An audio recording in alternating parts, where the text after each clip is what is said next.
На полуразрушенные стены родной школы Абдул-Малик смотрит с грустью, но она давно служила свой век. Пятиклассник живет поблизости и частый гость на этой стройплощадке. Школьник уже успел поделиться с подрядчиком, чего не хватает во дворе новой школы.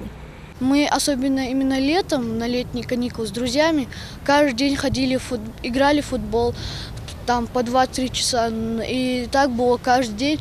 Поэтому без футбола как бы скучно бывает, потому что уже эти всякие игры там надоели. Вот. Хочется чуть-чуть побегать, там, не знаю, попотеть. Поэтому я хотел бы, чтобы в новой школе был бы стадион.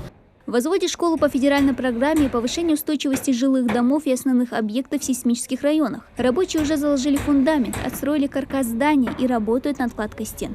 Само учебное заведение будет состоять из 3 этажей. Первые 2 этажа рабочие уже закончили, дело за третьим. На 3-м этаже, кроме учебных классов, расположится актовый зал, ну а на 1-м – спортивный. К слову, кладку стен первыми начали с будущего спортзала. Этот этап работ на всем 1-м этаже обещают закончить в следующей неделе. Пока каркас здания мало напоминает будущую школу, но, по словам начальника стройучастка, обещает оправдать все ожидания детей и родителей. Просторные классы, лаборатории, оборудованные по последнему слову техники, пищеблок, новые санузлы, комнаты отдыха. А во дворе на месте старого здания появится детская площадка и мини-стадион. Ну и, конечно же, уголок, где Абдул-Малик сможет играть в футбол с одноклассниками. Вот это впереди будет спортивный стадион, а тут спортзал, чтобы ребятам было удобно, чтобы переодеться в форму и выходить на стадион, чтобы позаниматься и обратно вернуться. Поэтому соответствующий впереди будет стадион в школе, а там будет учебное заведение школы. Поэтому решили спортзал построить, чтобы соответствовать стадионам было удобно не только нам, чтобы удобно было детям, чтобы переодеваться и заниматься.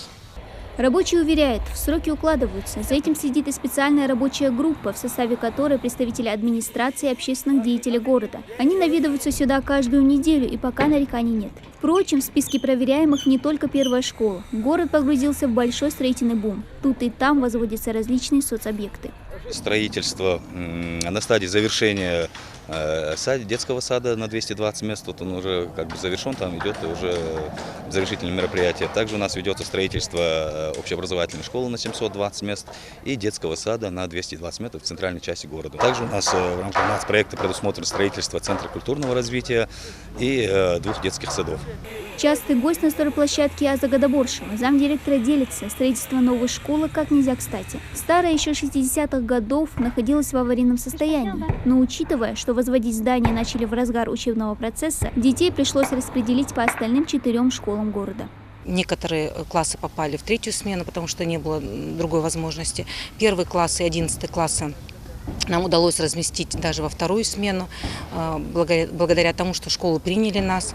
Несмотря на все эти условия и преграды, ученики прекрасно закончили учебный год, сдали и ЕГЭ, и ОГЭ. У нас даже есть 2 медалистки, которые подтвердили свои медали. Мы надеемся, что строительство школы будет закончено в те сроки, которые установлены. Сдать объект планируется уже в декабре этого года. Такой вот новогодний подарок преподнесут школьникам и учителям. Дана Плеева, Магомед Даскиев, Новости 24.